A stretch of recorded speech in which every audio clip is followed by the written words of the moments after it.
आकाशवाणी मुंबई.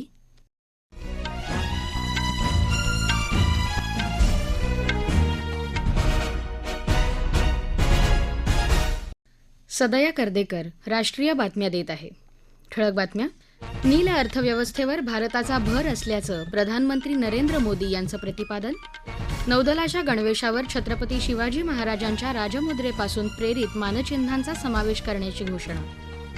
संसदेचं हिवाळी अधिवेशन सुरू. राज्यसभेत टपाल कार्यालय विधेयक 2023ला मंजुरी. 4 राज्यांमधल्या विधानसभा निवडणुकांच्या निकालांनंतर तिथं सरकार स्थापनेच्या हालचाली सुरू.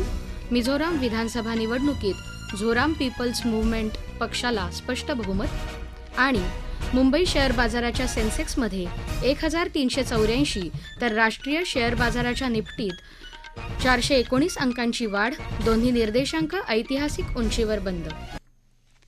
भारत नील अर्थव्यवस्थेवर लक्ष केंद्रित करत असून सागरमाला प्रकल्पाच्या माध्यमातून बंदर केंद्री विकासावर काम करत आहे, असं प्रधानमंत्री नरेंद्र मोदी यांनी आज सांगितलं.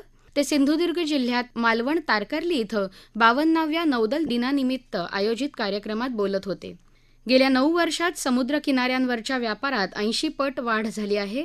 समुद्र किनाऱ्यांवरच्या गावांच्या विकासाला आपलं सरकार प्राधान्य देत असून 2014 पासून मासेमारीमध्ये 80% वाढ झाल्याचं ते म्हणाले. मच्छीमारांनाही 5 लाख रुपयांचं विमा कवच दिलं असून त्यांनाही किसान क्रेडिट कार्डचा लाभ मिळत असल्याचं त्यांनी सांगितलं. कोकणाच्या विकासासाठीही प्रयत्न करणार असल्याचं त्यांनी यावेळी सांगितलं. नौदलाच्या गणवेशावर छत्रपती शिवाजी महाराजांच्या राजमुद्रेपासून प्रेरित मानचिन्हांचा समावेश केला जाणार असल्याचं प्रधानमंत्र्यांनी यावेळी जाहीर केलं. ते म्हणाले, ये मेरा सौभाग्य है कि नौसेना के ध्वज को मुझे पिछले वर्ष छत्रपति शिवाजी महाराज की विरासत से जोड़ने का अवसर मिला था. अब एपोलेट्स में भी छत्रपति वीर शिवाजी महाराज का प्रतिबिंब हम सबको नजर आएगा. अपनी विरासत पर गर्व की भावना के साथ मुझे एक और घोषणा करते हुए आज गौरव हो रहा है. भारतीय नौसेना अब अपने रैंक्स का नामकरण भारतीय परंपराओं के अनुरूप करने जा रही है. नारी शक्तीचा सहभाग वाढवण्यावर भर दिला जाणार असल्याचंही त्यांनी यावेळी सांगितलं. देश गुलामीची मानसिकता सोडून पुढे जात असल्याचंही ते म्हणाले. भारतीय इतिहास हा केवळ 1000 वर्षांच्या गुलामगिरीचा नाही, तर तो शौर्य, कला, सामर्थ्य, ज्ञान आणि विज्ञानाचा आहे. उज्ज्वल भविष्याच्या मार्गावर चालताना लोकांनी नकारात्मक राजकारणाला दूर सारलं आहे, असंही ते म्हणाले. समुद्रावर नियंत्रण ठेवणारा शासक हा सर्वशक्तिमान असतो, हे छत्रपती शिवाजी महाराजांचं तत्व होतं. जिथं भारतीय आरमाराचा जन्म झाला त्या ठिकाणी नौदल दिवस साजरा करत असल्याचा विशेष आनंद असल्याचं सांगत त्यांनी सगळ्यांना नौसेना दिनाच्या शुभेच्छा दिल्या. यावेळी केंद्रीय संरक्षण मंत्री राजनाथ सिंग, केंद्रीय मंत्री नारायण राणे, नौदल प्रमुख ॲडमिरल आर हरिकुमार, मुख्यमंत्री एकनाथ शिंदे, उपमुख्यमंत्री देवेंद्र फडणवीस आणि उपमुख्यमंत्री अजित पवार इत्यादी मान्यवर उपस्थित होते. नौदलाच्या विमानांनी आणि जहाजांनी यावेळी शानदार प्रात्यक्षिकं सादर केली. मालवणमध्ये राजकोट इथं उभारलेल्या छत्रपती शिवाजी महाराजांच्या पुतळ्याचं अनावरणही आज प्रधानमंत्र्यांच्या हस्ते झालं. यावेळी मोदी यांनी छत्रपती शिवाजी महाराजांच्या पराक्रमाची आठवण करून देणाऱ्या चित्रप्रदर्शनाची पाहणी केली. संसदेचं हिवाळी अधिवेशन आजपासून सुरू झालं. येत्या 22 तारखेपर्यंत चालणाऱ्या या अधिवेशनात अनेक विधेयकांवर चर्चा केली जाणार आहे. टपाल कार्यालय विधेयक 2023ला आज राज्यसभेनं मंजुरी दिली. केंद्रीय दळणवळण मंत्री अश्विनी वैष्णव यांनी हे विधेयक सादर केलं. विधेयकातील तरतुदींनुसार राज्याची सुरक्षा आणि सार्वजनिक सुव्यवस्थेसह विशिष्ट कारणास्तव इंडिया पोस्टद्वारे प्रसारित केला जाणारा लेख सरकार रोखू शकतं. नियमांद्वारे विहित केलेल्या कोणत्याही दायित्वाशिवाय इंडिया पोस्ट त्याच्या सेवांच्या संदर्भात कोणतेही दायित्व घेणार नाही. यावर्षीच्या ऑक्टोबरमध्ये पेट्रोलमध्ये 12% इथेनॉल मिश्रित करण्याचा उद्देश साध्य करायला सरकारला यश आलं असल्याचं पेट्रोलियम मंत्री हरदीप सिंग पुरी यांनी राज्यसभेत एका लेखी उत्तरात सांगितलं. माध्यमांना चुकीची माहिती सादर केल्याचा आरोप प्रकरणी राज्यसभेच्या विशेषाधिकार समितीनं आज आपचे खासदार राघव चड्ढा यांना दोषी घोषित केलं. त्यामुळे चड्ढा यांना त्यांच्या निलंबन काळानंतरच संसदेच्या कामकाजात भाग घेता येईल, असं या समितीनं म्हटलं आहे. नांदेडचा विमानतळ लवकर कार्यान्वित व्हावा असा केंद्राचा प्रयत्न असून त्यादृष्टीने राज्य सरकारशी बोलणी सुरू आहेत अशी माहिती नागरी विमान वाहतूक मंत्री ज्योतिरादित्य शिंदे यांनी राज्यसभेत दिली. देशातले 66 विमानतळ ही पूर्णतः हरित ऊर्जेवर कार्यरत असल्याची लेखी माहिती नागरी विमान वाहतूक राज्यमंत्री व्ही के सिंग यांनी आज राज्यसभेत दिली.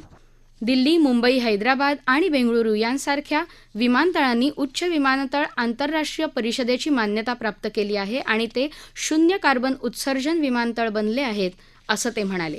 लोकसभेतही आज विविध विषयांवर चर्चा झाली. देशाच्या दरडोई सकल राष्ट्रीय उत्पन्नात वाढ झाली आहे. 2013-14 साली हे उत्पन्न 88,678 रुपये होतं, ते आता 1,68,066 रुपये झाल्याचं अर्थराज्यमंत्री पंकज चौधरी यांनी आज लोकसभेत एका लेखी उत्तरात सांगितलं.